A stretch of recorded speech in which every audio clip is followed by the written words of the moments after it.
You said you saw literally hundreds of unidentifiable flying objects.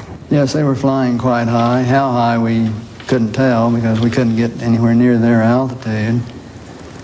But they were either very large craft way up or smaller craft still well above what we could get to. For a day and a half, all of this happened. But then no one wanted to talk about it.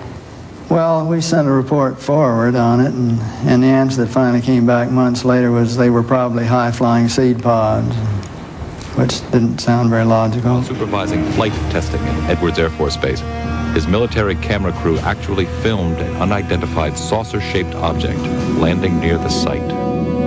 As they were sitting there filming, a little saucer came from, I say little saucer, it was a saucer, came flying over their heads, put down 3 little landing gear and landed right out on the dry lake bed.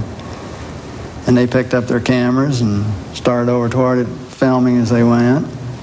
And when they got in fairly close to it, it lifted up, put the gear back in the wheel wells, tipped up, and took off at a great rate of speed. And so they came into my office and told me what had happened, and I sent them over to develop the film. And then had to go through all the proper regulations of reporting this, and we wound up having to send the film forward to Washington in the base jet airplane, and I don't know whether anyone's ever seen it since. Now, the vehicle that you just described, how similar was it to the very first sighting that you had back in 1951? Quite similar. It was basically the same plan-form vehicle. They were double saucer, lenticular. But if you're going to be going in and out of atmospheres like Earth or other places might have, you certainly need a little more aerodynamic type of vehicle. And the saucer has the capability of going through the air at tremendous rates of speed and handling the bow and trailing wave without making shock waves. So it can be very silent while traveling at big rates of speed through the atmosphere. A friend of mine who's a captain on a major airline at night was flying along, noticed this. Suddenly a big glow came off his left wing, and he looked out and this big saucer was sitting right off their wing.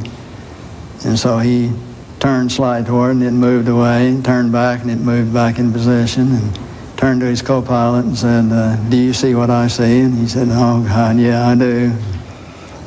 And it trailed along with him for quite a period of time, then tipped up, climbed very steeply away. Was on Jim McDivitt's Gemini 7 mission, where they saw this glint of something metallic off in the distance, and he reported it, and nobody had it listed on the ground, so he tried getting a picture of it, but the sun, unfortunately, was glinting off of it so bright. All you got is just a glint. There was no detail on what it was, but never any further sighting at all on it. Well, the letter to the UN was in conjunction with a meeting that I had with Kurt Waldheim and the Security Council of the UN, to try to encourage the UN to establish a committee to start comparing notes and data and information, and to really look into all of this from an unbiased, neutral point of view.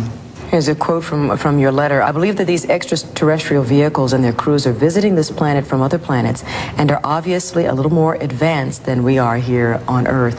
And are you saying that's exactly why governments have been trying to keep this information private, because of that obvious advancement? Very possibly, right.